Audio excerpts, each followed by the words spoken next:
Welcome back. We're back. Two fans, one Paul. Myself, David Quist, lovely co-host KB Kirk Brown. I feel great. There goes my light. We'll keep going. KB, tough loss for Michigan, but we'll break it down in a minute. It was a long night for me. Tough loss for the Lions, but KB, how you feeling? I know we'll get into it later, but let's throw it over to you before we break down these games. Yeah, not going to say that loss didn't hurt. I predicted it, so I'm not that surprised, but definitely looked worse than what I would have wanted it to look like. And then obviously the Illinois-Duke game, we had a friendly little wager on that, and Duke got the rails blown off of them, and we'll talk about that too. So, Quist, we'll open up on a positive note. We'll talk about your team, your game. You were there in attendance. I was able to catch parts of it in between the Michigan game. What thoughts, takeaways from the live environment? We'll go back and forth for a little bit on a really impressive MSUW. Yeah, it was a roller coaster ride to say the least. College football games are so damn long. I didn't get home till about 1 in the morning. Childs, second half, I tweeted it out from our account. That's the first time we've outscored an FBS team in the second half. We outscored Prairie View last year. That's the only team that we've outscored in the second half. So we did that, I think, 13-6. And, Nick Marsh is an NFL guy. I think that is seen, and you just need to get him the ball. Defense, a lot of question marks for me right now. But kudos to BC. Their coordinator and their quarterback, what's his name? Lonergan. They were dialed in, and their run game was a sweep, a sweep pass. They couldn't run the ball. Our defense could stop them that way, and it was frustrating. But Bill O'Brien is an NFL mind, and he was scheming their guys open, and they looked really good. It was frustrating. Defense, man, we can't get a pass rush. I probably said it 30 times last night. I don't know how much we blitzed if we didn't blitz. I know our safety, Nakai Martinez, was still out. There was some confusion on the touchdown on the third down in the red zone for them. You could see there was a little bit of motion, and then the corner just moved in a little bit too much and wide open, too easy. So there's things here and there we need to clean up. We definitely need to get a pass rush. That's something we had a problem with last year, 6 games in a row, no sacks. I think we had one, but it got called back because of penalty. I thought Jordan Hall played well, probably on defense, probably the defensive player of the game. I think the personal foul, roughing the passer, is an iffy call. Hard to tell live. Maybe a little high, but it wasn't anything too egregious in my opinion. That was a big play. And also in the stadium, it really looked like that left tackle was a false start, but we didn't really get many of those on the left tackle. I know it was a couple towards the end of the game. Special teams, I think, was a difference here at KB. 2 big kick returns by Alante Brown. There's one I thought he was going to bring it back. He just kind of got caught up with the kicker. He got the ball on the 40, 35-yard line. And probably player of the game is Ryan Eckler, a punter. I mean, he has had 4 or 5 punts within the 20, and then he's had 2 punts within the 5, maybe 3 punts within the 5. Guys I was with, Matt Neal, they made a really quick bet with Sam. Plus 300 to put the punt within the 5-yard line, puts it on the fucking 1 with a penalty to make it on the half-yard line. So, I mean, the punting was insane, and that is what you really need in a game like this. And then kicker, I think Connington from Idaho, true freshman, has had a groin injury, steps up and hits a fucking 50-yard field goal in a huge game, bangs it away, hits another one for 36 yards. So special teams, I think, were the difference in the game. Offense, a little slow to start. Nick Marsh, like I said earlier, is really good. We ran the ball okay. As a team, we had 100 and... What do we got here? 149. 149. I'm kind of curious what it was a carry. 4.3. Yeah, so not terrible, not great. 35 for 149 to 25 for 67. I thought Childs looked good. He got hit a good amount. I think he got 4 sacks on him. But he accounted for all of our touchdowns. 5 touchdowns, 4 in the air and 1 on the ground. And, I think Jack Velling, we were talking about at KB, he's kind of a nothing burger. I don't think he's our tight end 1. I think it's Manzunas. The way I've seen this season play along so far, we'll see. But I don't really want to talk about him anymore on the podcast, knowing he hasn't really done much for us, and he had a drop in the end zone. So keep that in mind. And then, obviously, Nick Marsh stepped up. Omari Kelly's first half, 2 really bad fumbles, but he calmed down, and, he caught the 2-point conversion to win the game. Ballsy play call, love it. And, I think a lot of heart was shown by this team. Childs, got banged up in the overtime, comes back out the next series and, runs for that touchdown. And great play call. And, It's a gutsy win. I wanted to do grades like last week, but it was an up and down game. I thought the defense was mediocre, and it's just one of those games where you're like it's up and down, and the theatrics in the stadium were good again with all the extra stuff, fireworks and the lights. Student section showed up. I know they kind of left towards the end of the game, but I mean it's a whole section over now. I'm pretty sure in the stadium, so they have another. I don't know how many seats that is, probably a couple thousand, plus the top. It looks 100% full at the beginning of the game, so I think that's really cool to shout out. And a great environment, a long day, but a good win that we definitely needed. Would like to hear from you, KB. I know you didn't watch it all, but I watched highlights too, and it's that first touchdown by Nick Marsh. I mean, little boy, 3 guys. That's an NFL guy. I got to say it again. It's just insane to watch him. He's got to touch the ball at least 6 times a game.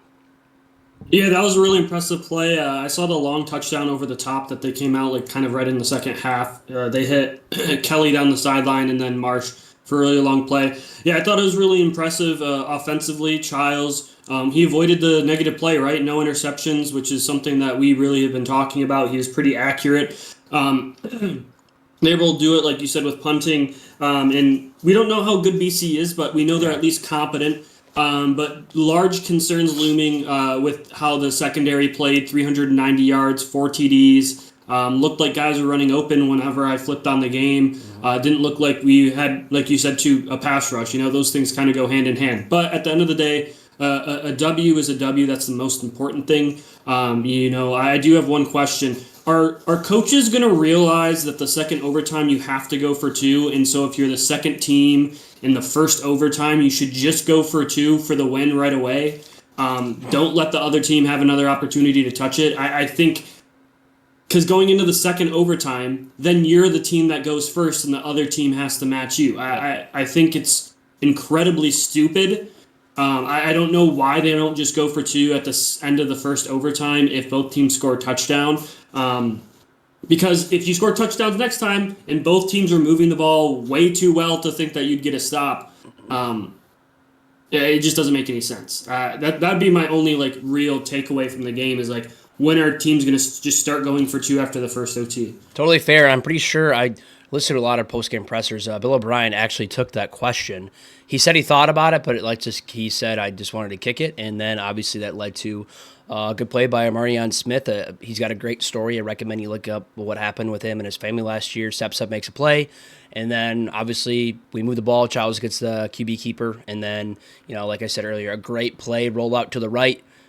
Amari Kelly, open, great throw, right in front of us. I mean, we're 25, 30 rows up. Really cool to see. Uniforms, I'm not sure if I like them. I know you said you weren't a fan. You texted me that. But, something different, which I respect. They kind of look almost like faded black. They aren't like a real... with how well your guys' green uniforms pop, yeah, the way that the black is kind of like a deadened black, it isn't a very deep, punchy black. I don't know what to describe. It kind of just looks like they're old washed too much black shirt is kind of what it looks like to me at the TV.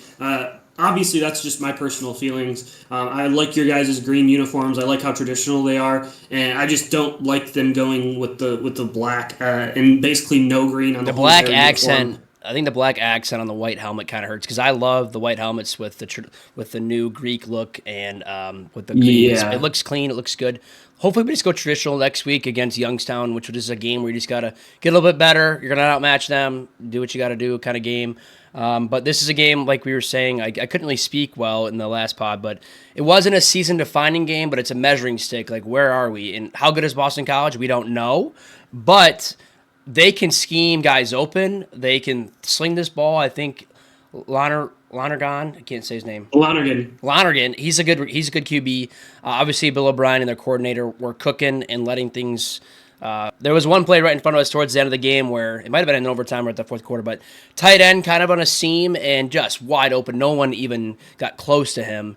There's a couple other plays too on a wheel where Jordan Hall was just 4 or 5 yards behind him. He dropped it, but. The biggest question mark for me is the offensive and defensive line. Childs was running a lot. He made some crazy plays with his feet, which, I didn't want him to run a lot, KB, but he made some... The one play he made where the third long. Sack, third and Unreal. long, escaped, and then gained like 20 yards. That was, or 19, I think that was his longest run. That was an incredible play. That's the game changers, right? That's the high upside when you were able to get him to come over from Oregon State. That's what we wanted. And there's too much negative last year, but this was definitely a step in the right direction where he made those plays and then didn't have the boneheaded mistakes that we saw so often last year. Yeah, and we did have one touchdown call back, and they did the fireworks and everything a little too soon on a holding call. So I just had to bring that up one time. It was a little bit too quick on the trigger, and happens. But good game, good win. Very entertaining. It was very up and down. I don't really know how I felt about it. A guy at the game with me said it's an A or an F. You win or you lose. It's the kind of game it was. Obviously, like I said, the lines are question marks. The secondary question marks. We need to. Joe Rossi's a pretty good coordinator, so obviously, if you're USC in 2 weeks, you're watching this film because USC is going to do the exact same thing or very similar things, and I think that's a game. What's better receivers? Yeah, I think that's a game that we could definitely get if we're not doing much on offense. I think USC could put us away pretty quick. So hopefully we can figure out scheme wise, but feels good to get the win and entertaining game. It's just a good college football game. Kudos to them. Like I've said, their defense was okay as well. A couple of fumbles to start the game. Big one. We fumbled, and that fumble for the touchback was ginormous. And then it was a grinding out game. The end of the first half was a little frustrating. We do an out pass to Marsh, and then we run the ball and let the clock run. You could tell Marsh was frustrated, along with the fans a little bit booing. And then he came out with two big plays, get that touchdown to Marsh, and he told the coaches at half, give me the damn ball. They're playing one-on-one. They were playing a lot of press one deep. If you're gonna do that on a guy like Nick Marsh and even Kelly, even McCray made some good catches here and there too. I think you gotta abuse. Where your best players are. And I know we're a pro-style team, but sometimes lining up under center doesn't always work. And, shout out to our fullback as well for getting a touchdown. You love to see that. His name is, shout him out, J Coin, number 44. 1 catch, 5 yards. Little spider, Y2 banana, I'm pretty sure is the play. Fake, a little flat out. It's an easy 3-yard, 5-yard play, and got him. But really shout out to the special teams again, KB. That's the difference here. The returns, the punts, and, a true freshman, Martin Connington, coming in and hitting a 50-yarder and a 30-something yarder is great. And also they gave the guy Blake Sislow, he's a Davenport transfer. He hasn't missed an extra point. He didn't really play at Davenport, and now he's playing big boy ball. He's probably not going to do much now that we got Connington back, but it's good to know that we can have a backup kicker, knock in PATs when your other two guys somehow pulled their groin. So special teams definitely is the reason why we won. Coaching was all right. Time to get better this week, have an easy game, and then we're going to go out to Cali in 2 weeks. Any other thoughts? No, that's all. You spoke about it really well. Thank you, sir. Appreciate it. Okay, I watched some tape for yours, but Michigan loses to Oklahoma 24-13 in Norman. Would love to get your thoughts, and then I can rebuttal. Yeah, the first thing I want to talk about is an egregious missed call, and then also what is Michigan staff's thinking. There was a bubble play, obviously, that didn't work, just like all of them, which we had talked about in the preview. And Samaj Morgan, it went through his hands, dropped. He's on the ground. He runs over, picks it up. About 3 steps after he picked it up, he gets hit by 2 Oklahoma defenders directly into the head. Falls to the ground, concussed, stumbles off of the field. No penalty for a late hit, and this doesn't change the game. Michigan still loses. No penalty for targeting, and nothing happens. They replay it and show it on ABC. CBS, whatever, ABC, and Herb Street, and they don't even mention oh my God, we didn't call this. What, he got hit in the head, shoulder straight to the head, and a dead play. So, we want player safety and targeting, and they didn't take care of that player there. Especially hurts with what happened with Michigan last week. On the, what most Michigan fans think was questionable. It was by the rule of the book, targeting, and then we don't even get a replay. We don't even get someone to call in to ask about this one. That sucked. So Michigan put him back on the field, which I thought was crazy. If I see a player stumbling to the sidelines that falls down while trying to get there, he's probably not going back in the game. at all, if not especially the half. So I think that Michigan also failed Samaj Morgan there too. So I just wanted to start with that. Overall, I mean, I could get mad and ranty, and I felt that way definitely yesterday. But I can basically describe it on two things. Michigan we scored 13 points. Offense looked horrible. Defense let up 9 of 17 on third down. A lot of long conversions. Mateer made some great plays. Other times, guys were just running open. You're not bumping them through your zone. Guys, you're just able to play fast and quick. But Michigan gets a 38-yard pass, which in the first half there was some explosive passing. Bryce Underwood is able to escape, make some good throws, which I was happy about. But Michigan gets it. It's 1st and 10 at OU's 34. So well within field goal range. We then have a 5-yard, the highlight play where the Oklahoma guy comes barreling down, a missed block, missed assignment by Max Bredesen, and blows up the running back. So now it's third and 14 at OU's 38. We throw an incomplete pass and we punt. We punted with a kicker who can make 50-yarders from the plus 38. I just think that's soft pussy football. I think you can't win like that, and we've seen it again and again where Sharon, he turtles. He's a scared coach. He coaches scared, and this team looked scared. And that's more the concern about this team. It was 14-7, an example is 14-7. We perfectly call up a safety blitz. You have Mateer one-on-one, and he breaks the tackle, goes down, and you're at the 4-yard line instead of getting off the field. The play before that, Jerry Hill makes a play. He jumps in front of a passing lane, and he bats the ball up. It goes off both hands. It should be an interception. It was perfectly thrown to him, and then they are able to break it up, right? Like, that's the game. Like, those moments are the game, and Michigan just doesn't have anyone ready for the game. So we have that, which was egregious decision-making.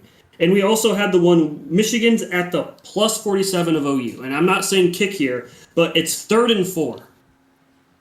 And we throw a fucking bubble. And I realize we need to do controls, but we aren't good at throwing and running bubbles. Like, yeah, maybe we could do some against New Mexico, but you need to be able to make a decision. We are going for this. This is a go for it. It's 7-0. They came down, marched down the field on the opening drive, and it's 3rd and 4, and you're like, okay, and then you throw a bubble.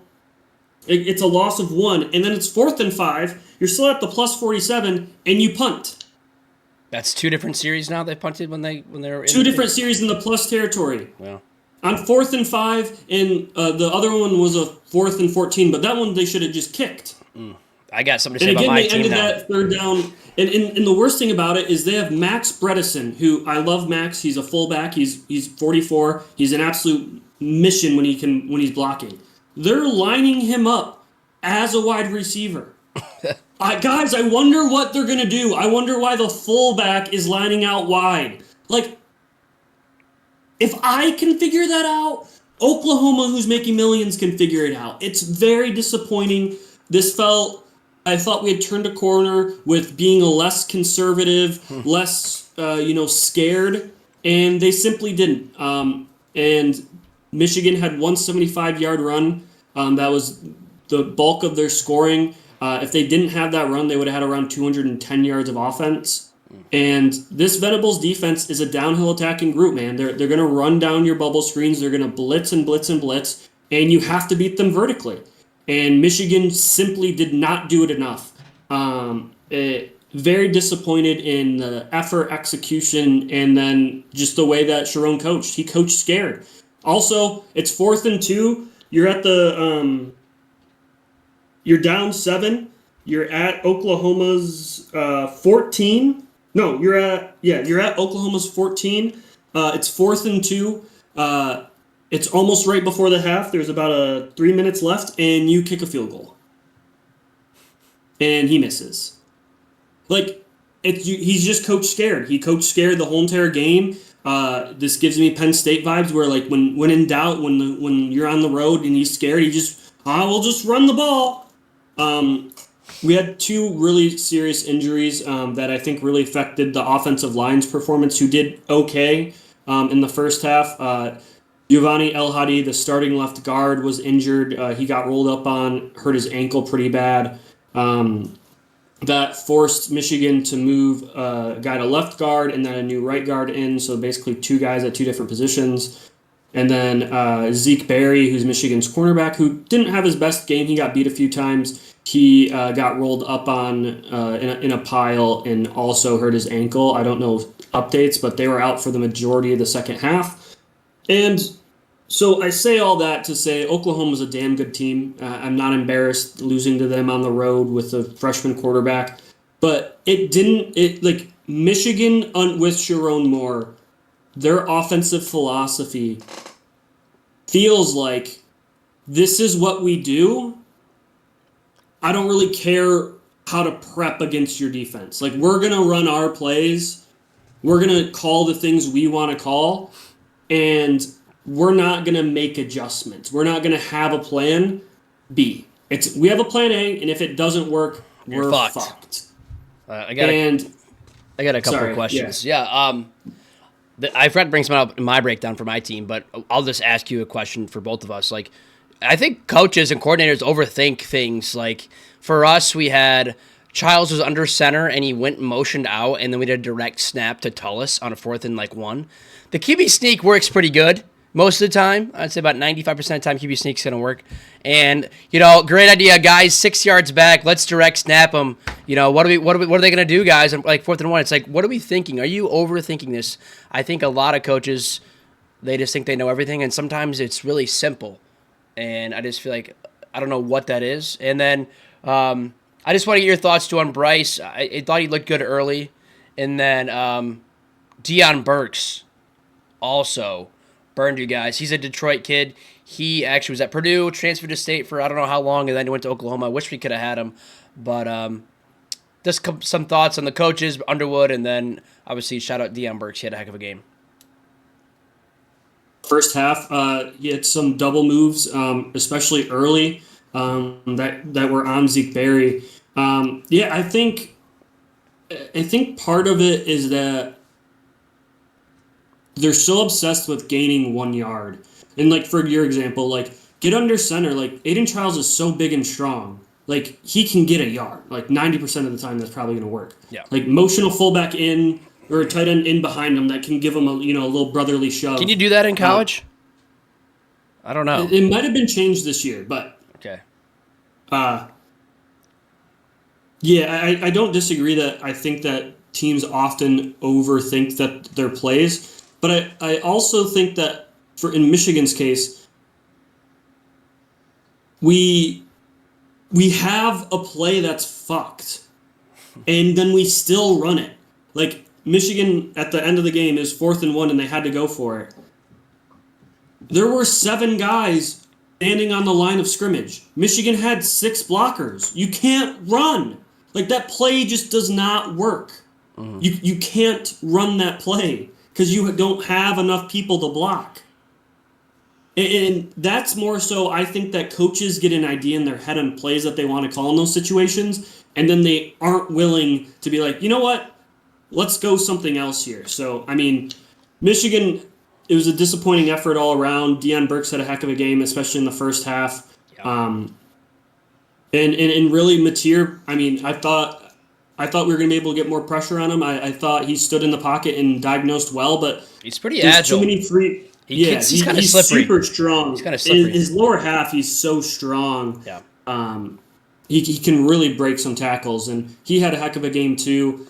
He should have had at least two picks, I thought. But other than that, he made some really good high-end level throws, fit it between a lot of zones. And, I mean, they dominated this game. The score wasn't even close to how badly Michigan – they got outgained by 120 yards. And Oklahoma had 2 turnovers. Michigan avoided turnovers. So, I mean, if we have to take one positive with how everyone played, there was no turnovers in this game for Michigan. But Michigan got to like the 40 and just negative plays added up and they couldn't score touchdowns. I mean, that's really what it came down to. If you have those red zone trips and you score 2 touchdowns instead of a missed field goal and a field goal, it's a one score game, right? Like that's the difference. And those are the mistakes where you having a soft coach, having a coach who's scared, and the play calling reflects that. Then your team gets scared, right? Like if you call that many bubble screens, you don't trust your quarterback to drop back. You don't trust him to do a bunch of stuff. Like the team feels that. They can feel it in the play calling, and then you have to press, right? Because, all right, I only get one snap here. And I think that's what happened with Bryce. He had a poor game. He made He's one or gonna two keep good it. throws. I saw. I mean, he's a He made some freshman. good throws. The arm talent Yeah. is there, so I mean, I'd be confident in that. KB, obviously, lots of time. I'm not sure if Sharon. I've never thought Sharon Moore was the guy for you guys when they hired him full time as the head coach. So I'm just curious how this whole thing will transpire. Obviously, he has his 2-game suspension coming up, and obviously, if it's a mediocre season, I don't know what they could do there. They have the money, obviously, but I'd feel confident in the talent you have. Obviously, with pretty good running backs and a good quarterback, but yeah, the team takes the place. Plays like the personality of the coach. Yep. I would say Jonathan Smith is very stoic and calm. And I saw one time actually we got sacked right before half, and he actually got like a little emotion with the timeout. Most I've seen from him, and we were pretty upset with how the end of the half transpired. But he's always calm and collected. I don't know, he built Oregon State, obviously, but we'll see how that works for us. But yeah, for me, what you're saying about Sharon Moore has always been my thoughts since he took over.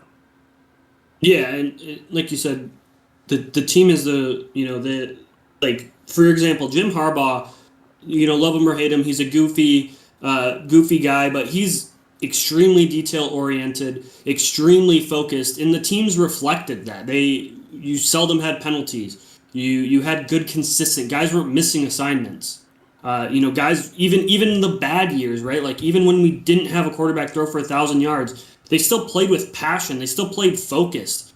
And I've just seen way too many guys defensively, run free because our linebackers don't have focused eyes, or someone jumps into the wrong gap again and again and again, and everyone, it feels like, wants to make the home run play on this team instead of just doing their job a little bit. And they're also scared and pressing, like I said. I think that'd be a good way to determine it. And here's the thing. What Michigan played horrible. And it's still a one-score game into the fourth quarter. Like, it was an 8-point game for the majority of the second half. It was a 7-point game at times. I mean, they still played like fucking shit, and no one would be like that, and they still had an opportunity, even with a bunch of missed assignments. And that's a good football team, and you're on the road.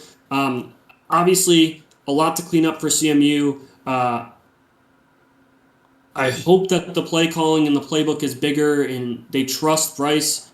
I thought that was a clear indication that the coaching staff didn't trust Bryce. But it's just pretty disappointing effort. Like, I'm not mad that they lost. It was the way in which they lost was extremely disappointing on execution, on the game plan. Like, you can't let him shrink the field. I mean, I was legitimately watching safeties. By the time the ball snapped, because they saw a run key, they were at like 5-6 yards, past the line of scrimmage. They were barreling down. And when they're that close, that's how you saw Justice Haynes run, because he hit a crease. But the majority of the time, you're getting negative plays because everyone's coming from depth, sprinting, and it was just a poor game plan. It was a horrible game plan. And Sharon, in his comments, didn't say it was a bad game plan, which has me most concerned because that was fucking awful. And that's how I felt a lot of times last year. It feels like Sharon wants to play a certain way, wants to have a certain way, and teams are saying, okay, we'll crash safeties down the whole entire time. We'll do it, and then until you stop us. It makes me feel better for JJ, him having to deal with that guy as his OC seems, pretty comical. But there's one last game that we highlighted, Big Ten, Illinois taking on Duke. This game, turnovers, man. It was a back and forth game, but Duke commits 5 turnovers. leading to an Illinois W, an Illinois blowout, 45-19. Luke Altmaier played really well. Hank Beatty was the guy that I was like pretty questionable about. I was like, he hasn't done much. He had Not a 128 big yards, guy. 8 receptions, had a really good game. Altmaier had 296, 0 turnovers, 3 touchdowns. Duke was giving way too many easy throws. To start the game, Duke was able to blitz and pressure and get after him. And there was one punt play where the dude muffs a punt, and that completely changed the game. There's also another special teams error by Duke where they had 2 players with the number 8 on the field at the same time, which was a penalty and automatic first down, which extended a drive. So 14 points gift wrapped. Obviously, wouldn't be the difference there, but Duke had to play a tough one. Darian Mensah, 334 yards, 2 TDs. Andrell Anthony, Michigan guy. He Nice had an touchdown. awesome touchdown catch. Toe tapped himself one-handed. It was incredible. The catch he made, but it wasn't enough. And Illinois is now steamrolling ahead. They got a Indiana matchup coming up in a couple weeks. That will be a big indicator on how the season's going to go. Right, number 19 in the country, and then after that they have It's a not hurdle that in bad. Ohio State and Washington. So they have an opportunity to go on a little roll here to beat Indiana. So we'll see in a couple weeks. Maybe we'll highlight that game. But Quist, I know you weren't able to watch it. Like I said, this was one of the games that I was able to watch. I was a little really bit. impressed. I was really impressed with Duke's ability, with Illinois' ability to turn over Duke. Darian Mensah also had 2 fumbles that he lost, so 3 total turnovers for him.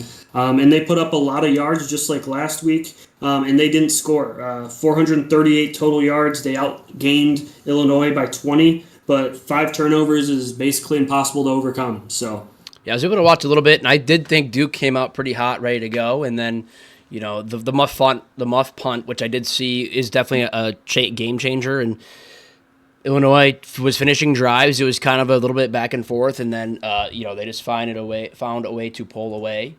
I'm trying to remember what the score was at half. It was 14-13.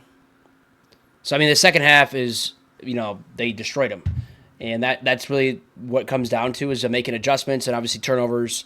Altmaier, he's a guy that's not going to make mistakes. He's been playing college ball forever, it seems like, and it seems the receivers, Beatty's not a big guy, but they're scheming guys open. They ran the ball okay, not that great. A lot of guys get touches for Illinois, and their defense is going to make you make mistakes, and they play sound football. That's pretty much what they have always done, especially with Bielema as coach. I just feel like that's his MO, always has been, always will be. He gets a job done, and I'm looking forward to this Illinois team. Obviously, at one of my other teams that was a sleeper team, they lost Florida to South Florida. I haven't really seen much out of Texas Tech. So one of my teams, I had one team last year. SMU was underdog that did a hell of a job, so it feels good. So we'll see if I'm right about Illinois. But yeah, KB, they have Western. Western lost a heartbreaker in overtime at home to North Texas. At Indiana, and then it's really not too bad besides Ohio State and at Washington because they had to end the year, KB. Rutgers, Maryland, at Wisconsin, and Northwestern. Those are all winnable games. Wisconsin's not too good right now. So, like I said in their preview, they could be 10-2, which I think is a playoff team, and they could be pushing for the championship. So it's good to win a little friendly wager here, and it was a fun little game. I know Iowa was also on, and Iowa State. that was an awesome game. Typical, score 16-13. Yeah, Iowa fans, I feel for you, man. You go and get this South Dakota kid, and he's heralded. He won the the equivalent of the Heisman Trophy a few years ago, and I told you, I warned you guys. I was like, guys, he is not a thrower of the football. He out-athleted a lot of people. I watched his Power 5 games that he played last year, and he missed a lot of shots, and the same thing happened at Iowa. That has to be hurt. You guys are searching for a QB, and you still don't have one. I don't know if you saw possible Heisman candidate up, Sawyer Robertson, who's gone over 400 yards the last 2 weeks, ended up beating SMU in overtime. Really incredible performance by Sawyer Robertson. He's been absolutely dialed in, and their defense is awful. And SMU was able to put up a bunch of points and kind of hang on to a lead, but a strong second half by Baylor led that one. And then, like you said, Quist, Florida, man. Ouch. South Florida. They now have Miami this week, I believe. Oof. So they had a Boise State, Florida, Miami stretch to start the season. Maybe more chaos, but they're ranked. They're playing really really good Quarterback's football. good. So Coach is good. quarterback Byron Brown. I used him in NCAA 25 when for the first 2 years, but he's really really good, and I think you have to really appreciate them being able to go into the swamp state game, and win. The only thing I don't like about South Florida is the school's located in Tampa. It's not that And far I don't know south. if I'd consider that South Florida, but really fun weekend of college football. I was able to sit down and watch it. I mean, Missouri, Kansas. Holy shit, Missouri. Missouri, And Kansas then was, Arizona State, Mississippi State, and Arizona State just like yeah, comes back. You cannot let a long completion happen that late in the game, guys. it's 3rd and 9, and they send a zero blitz.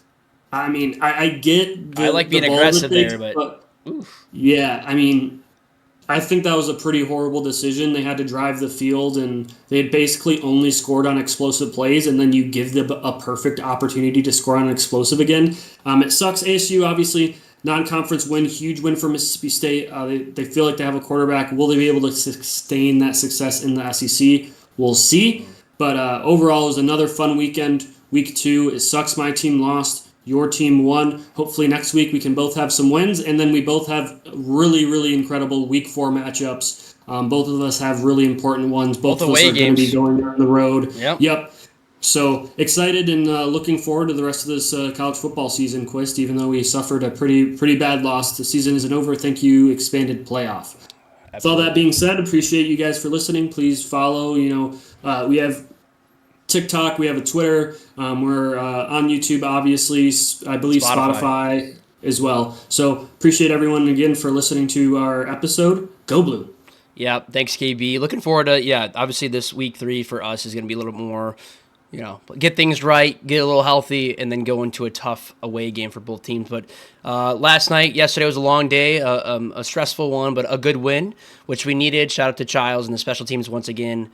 And just a great environment as always in East Lansing. And the kid that I ran in bags played me again with his dad, and they absolutely dismantled me and Neil. So we got to play them every week now when we're there. But thanks again as always, guys. Share, rate, review, whatever else it is, and get us out there. We always appreciate it, and looking forward to breaking more down later this week. And as always, for me, go green.